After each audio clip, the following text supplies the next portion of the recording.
Hey, glad you're back. We have did Christmas parades all weekend and Christmas parties, and it is a busy time of year. And during the midst of this, South Carolina Law Enforcement Division every year will send out their crime stats. I'll post these on our website so that you can see them. They send out the state stats, and then they send out the 15th Circuit stats that would just be for Horry and Georgetown counties.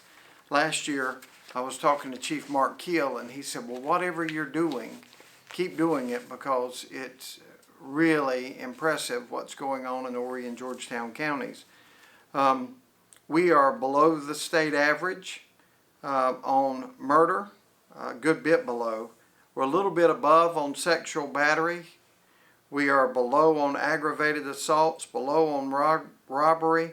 Compared to the rest of the state, we're lower in B&E auto. We're tied at larceny or stealing. We are below in motor vehicle theft, and we are right on the state average when it comes to arson. When you look at the pages, you can look at page 14, and that's those graphs that show it. Horry and Georgetown are in blue, and see, sexual battery is the only one we're above. So I'll point that out, but you see where it's trending. Now, on page 15, and there's a lot before that that explains how these are taken. There's 13 other pages before you get to 14.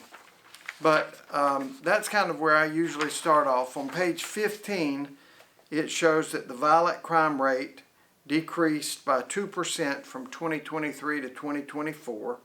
And that's the fourth consecutive year that that has dropped. Violent crime has dropped in Horry and Georgetown counties by 2%.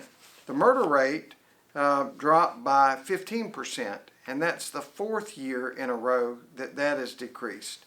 So you'll see they actually listed as murder and homicide, but that's on page 16. You can see SLED's numbers there. And you can look through the 1 year change, which was 15%. The 10-year change is down 41%. The 20-year change is down 55.5%. And the 30-year change is 18% decrease. So sexual battery, which I told you we were up, it increased from 2023 to 2024 by 3.4%. In 2023, there was 4.6 sexual batteries per 10,000, and in 2024 it was 4.76. So 0.176 is what it went up, and that was an increase. But over 10 years, it's decreased by 45.5%. Robberies declined by 19.2%, and that's the 17th year in a row that that has dropped. Property crimes went down by 8.9 or 9%, and that's the 10th year in a row that that has dropped. Aggravated assault decreased, but it's basically the same. Aggravated assault decreased by 0.6% from 2023 to 2024 per 10,000 people. So that is decreasing, but it's pretty much the same. Motor vehicle theft dropped by nearly 10%, third decrease. Burglary dropped by 22.2% from 2023 to 2024. And arson increased by 26% from 2023 to 2024. That was a big jump. Had more arsons in 2024 than we did in 2023, up by 26%. The larceny rate, or the theft rate, decreased by 6.8% from 2023, and that's the fifth year in a row that that has dropped. But all of these are available for you. You can see where they are getting their figures from. Arrests by counties are all in there.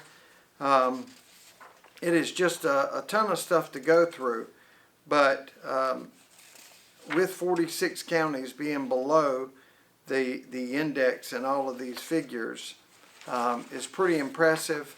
Obviously, what I think is happening is our area is growing by 18% a year, around 350,000 now. They think it will be over 500,000 in just the next 10 years by the next census, next 5 years.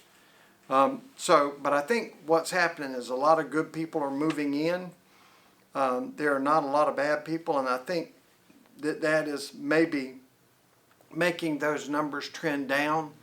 But you could very easily be, with growth, seeing the crime numbers go up as well. And that hasn't happened. They've fallen. A lot of the people that move in here are retirement people, and they're not going to be out doing a lot of robberies. So as that number grows and the number of robbers stays the same, it actually shows as a decrease. Because keep in mind, when you look at these stats, it's per 10,000 people. So what's your percentage of being involved? It's not 6%, because that would be 1 out of 100, but it's per 10,000.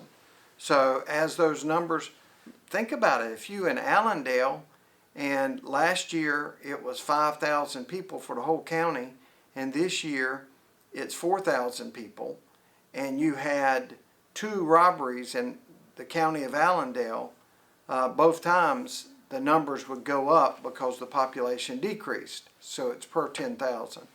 And these could be skewed easily, but clearly in the 15th Circuit they are, the numbers are dropping in almost every conceivable crime rate, and it's something to be proud of. We are, I think the big thing is the population increase, but at the same time, I think we are getting the right people in prison and away from here, because we listen to the jail phone calls all the time. We listen to these dumps that we get on the phones, and you can hear the criminals saying, this isn't the place to come and fool around and sell drugs and commit robberies. A lot of what we see is impulsive stuff, and that's why you see a lot of the younger people do it. They're more impulsive. But do yourself a favor and go through and read it and make sure that we're telling you the truth. But these are SLED's figures, so look over it. They'll be up on our page, and you'll be able to look at them at length.